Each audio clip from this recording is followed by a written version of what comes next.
Bonjour à tous, on se retrouve pour une nouvelle partie assez rapide, hein, comme d'habitude. On peut appeler ça un piège d'ouverture, puisque ça vient assez rapidement dans le début de partie. Donc on est dans une défense sicilienne, E4-C5, une sicilienne ouverte avec D4, une variante Paulsen, hein, puisque les noirs ont joué le coup E6 et vont jouer après A6. Cavalier C3, on peut aussi jouer avec C4 hein, dans cette variante, il n'y a pas de souci. Et les noirs jouent tout de suite le coup B5. B5 très rapidement. Fou E2, fou B7. Donc là, tout de suite, une menace hein, sur le pion en E4, étant donné que les noirs ont l'envie de pousser leur pion B4 pour chasser le défenseur. Les blancs défendent avec le fou en F3. Dame C7. Petit roc. Alors, le coup Dame C7 est assez classique. Hein. Petit roc. Donc, ici, les blancs, évidemment, mettent leur roi à l'abri, hein, tranquillement. Et les noirs font déjà une petite imprécision, hein, certainement, dans l'ouverture. Ils oublient un peu leur développement. Il fallait développer ici tranquillement le cavalier en C6. Alors attention hein, au petit piège des blancs que les blancs peuvent avoir hein, avec le fou en F3. Hein. Il y a un vis-à-vis assez contraignant sur le fou en B7. Hein. Par exemple, si les noirs jouent le coup cavalier F6, les blancs pourraient déjà jouer le coup E5, hein, qui serait assez embêtant, puisque il y aurait à la fois l'attaque sur le cavalier et l'attaque sur le fou. Alors ce fou est protégé par la dame, mais du coup la dame ne peut pas prendre le pion ici en E5, hein, puisque elle doit défendre le fou. Et si le fou s'échange en F3, la dame blanche pourrait reprendre en attaquant la tour, donc double attaque encore une fois. Donc attention à ce petit piège ici, c'est pour cela qu'il fallait probablement développer le cavalier de l'aile dame pour bloquer cette diagonale et contrôler l'avancée du pion en E5. Normalement le fou en F3 n'est pas forcément très bien placé dans cette position, il aurait fallu que le pion F2 soit déjà en F4 hein, pour que le pion E5 puisse avancer. Mais et ça, du coup ça peut faire un piège d'ouverture. Alors les noirs qui ont joué le coup B4, qui est quand même un peu rapide hein, ici avec cette poussée de pion, du coup les noirs ne se développent pas. Alors c'est vrai que le cavalier blanc est obligé de partir, cavalier A4. Et alors cavalier en A4 au bord de l'échiquier, d'accord, mais en même temps la possibilité hein, de viser certaines cases, la case en B6 avec l'aide du fou qui arrive en E3, donc ça peut devenir une idée pour les blancs. Ce cavalier qui ne risque pas d'être capturé parce qu'il peut être défendu assez facilement. En général les blancs peuvent tout simplement pousser le pion en C3 hein, pour défendre avec la dame ce cavalier. Voilà, et là les noirs font une erreur vraiment importante à partir de maintenant, donc ils n'ont pas prévu ce que je viens de dire avec la diagonale du fou, hein, cette attaque et la découverte. Ici probablement encore il fallait développer le cavalier de l'aile dame en C6. Et il a développé l'autre cavalier, du coup, voilà, le pion qui avance évidemment au E5, là directement, on profite tout de suite du roi noir, hein, qui ne s'est pas mis à l'abri, hein, qui est resté au centre de l'échiquier, hein, le roi qui est resté au centre, donc on peut dans ces cas-là essayer de créer des menaces, hein. Il faut essayer d'ouvrir le jeu, essayer de créer des menaces sur les pièces de l'adversaire. Ici, du coup, si les noirs prennent le fou, c'est comme tout à l'heure, la dame reprendra. Alors, bien sûr, le cavalier pourra venir là où il s'est mis dans la partie, c'est-à-dire en D5.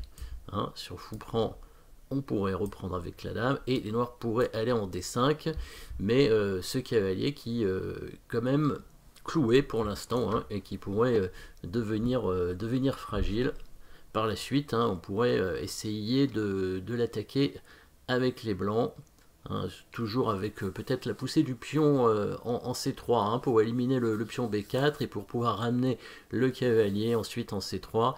Un problème de développement en tout cas pour les noirs, hein, sachant aussi que le cavalier n'est protégé que par le pion. Hein.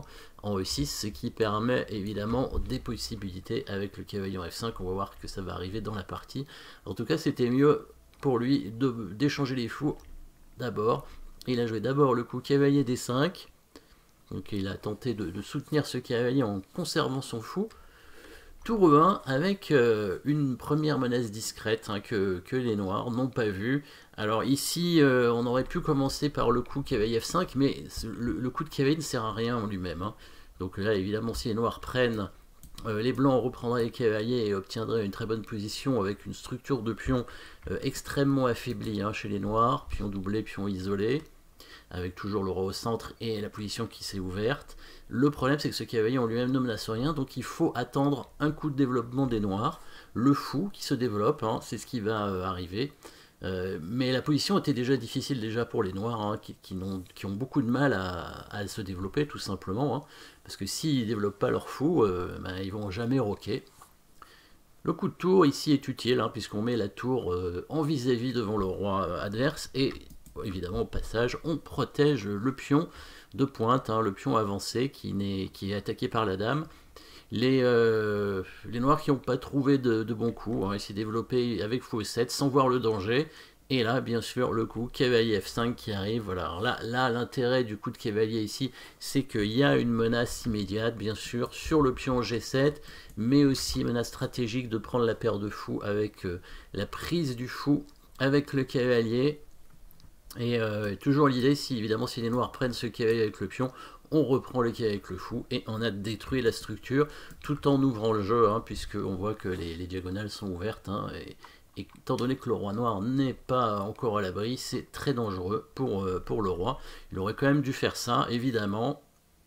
Il a vu l'attaque sur le pion G7, il s'est dit, bon, tant pis, je vais revenir avec le fou pour ensuite pour défendre le pion et par la suite peut-être chasser le cavalier en jouant coup G6, un coup G6 qui était peut-être jouable de coup auparavant d'ailleurs, mais en tout cas la fou F8 est une grosse erreur, erreur décisive, après avoir joué beaucoup d'imprécision. Voilà, l'erreur décisive arrive, c'était un peu la suite logique. Après on pouvait se rétablir avec les noirs. On est quand même qu'au 12e coup, mais là c'est déjà terminé. Après, fou prend cavalier tout simplement. Le fou, ça a l'air d'être un échange un peu bizarre. Tarrasch n'aurait pas aimé, ou alors il aurait dit le sacrifice de la petite qualité. Parce que les fous, évidemment, c'est un peu meilleur que les cavaliers, surtout dans des positions ouvertes comme ça. Mais évidemment, il va y avoir une tactique derrière. Les noirs reprennent avec le fou, bien entendu, et la petite pointe, c'est cet échec de cavalier ici en D6. Et là, les noirs s'aperçoivent qu'il y a un gros problème. Pourquoi? Parce que si le fou prend le cavalier en D6, là vous pouvez chercher la petite pointe qui va arriver en mettant la pause, bien entendu. Voilà, j'attends un tout petit peu que vous ayez le temps de mettre la pause et pour trouver le coup qui va gagner une pièce, la pointe de toute la variante avec les blancs. Le coup dame prend D5 et c'est là où on s'aperçoit que c'était ultra important d'avoir mis cette tour en vis-à-vis devant le roi noir. La dame qui crée une attaque double à la fois sur la tour et sur le fou, et donc a priori elle va être prise par le pion bien entendu, mais le pion prend le fou en faisant un échec à la découverte avec la tour, et le pion va ensuite pouvoir reprendre la dame au coup suivant, et les blancs auront gagné une pièce à un fou, tout simplement à cause du mauvais développement des noirs, et la mauvaise façon de développer, de bouger leurs pièces, et il n'a pas mis son roi à l'abri. Voilà, le coup cavalier F5 qui a des 6 échecs, il n'a pas pris le cavalier, ce qui était encore pire que... bon, mais de toute façon la partie était perdue, mais il a joué son roi, du coup, alors il a mis son roi en E7, parce que s'il avait mis en D8, il y avait la fourchette, tout simplement, avec E prend F7 qui gagne une tour, a priori, bon, c'était pas très compliqué, mais ici c'est encore pire, parce qu'il y a cet échec avec le fou en G5, il est obligé de jouer F6, et on va tout simplement prendre le pion, voilà, avec le pion, et c'est là où il s'aperçoit qu'il peut pas éviter de perdre la dame, soit il prend le cavalier avec le roi, c'était peut-être ce qu'il avait envie de faire, mais il y a cet échec évidemment enfilade qui gagne la dame, hein, parce que si le pion avance, ben, on prend avec le fou, c'est protégé par la tour. Et s'il prend le pion en F6, et ben petite pointe hein, que vous pouvez chercher si vous voulez, même si c'est pas le seul coup qui gagne, bien entendu, hein, il y a plein de coups qui gagnent, mais voilà, le coup prévu c'était fou pour F6, échec tout simplement. Avec la même idée que tout à l'heure, s'il prend le cavalier, on fait l'échec avec le fou pour faire l'enfilade, et la pointe c'est que si le roi prend le fou, il y a cette petite fourchette qui gagne la dame. Voilà, petite combinaison finale ici.